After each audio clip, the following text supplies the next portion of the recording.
नमस्कार मैत्रिणींनो, स्वागत आहे आपले कोल्हापुरी स्टाईल या माझ्या यूट्यूब चॅनलमध्ये।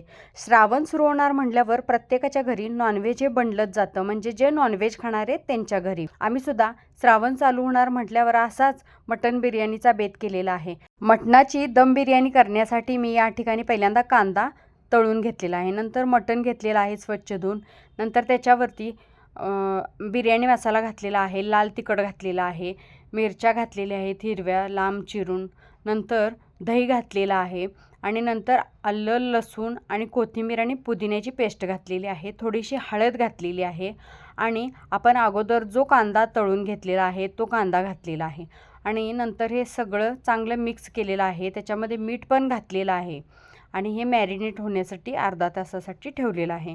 नंतर अर्ध्या तासानंतर कुकरमध्ये तेल घातलेलं आहे, तेलामध्ये खडे मसाले घातलेले आहेत आणि खडा मसाला थोडासा परतून झाल्यानंतर त्यामध्ये आपण मॅरिनेट करून घेतलेलं जे मटण आहे ते मटण घातलेलं आहे आणि थोडंसं पाणी घालायला लागतं, नाहीतर मटण शिजत नाही किंवा खाली तळाशी लागू शकतं, म्हणून मी थोडंसं पाणी घातलेलं आहे।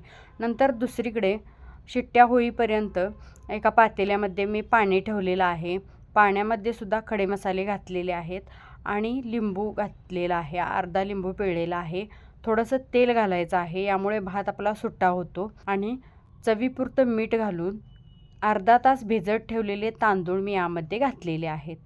या पाण्याला चांगली उकळी आली, तांदूळ 80% शिजला, नंतर हा तांदूळ त्या पाण्यातून काढून चाळणीमध्ये गाळून घ्यायचा आहे आणि नंतर दुसरीकडे आपलं मटणसुद्धा शिजून तयार झालेलं आहे, तुम्ही बघू शकता।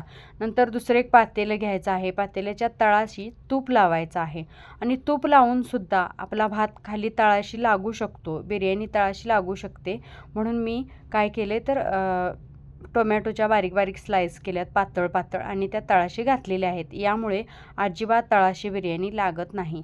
नंतर त्याच्यावरती भाताचा एक थर लावलेला आहे आणि नंतर मटणाचा थर लावलेला आहे, पुदिना कोथिंबीर घालायची, पुन्हा एकदा त्याच्यावरती भात घालायचा आहे आणि परत त्याच्यावरती मटण घालून पुन्हा एकदा दाखवल्याप्रमाणे असे थर लावून घ्यायचे आहेत आणि वरून भरपूर अशी कोथिंबीर पुदिना आणि तळलेला कांदा काजू टोमॅटो सगळं घालायचं आहे।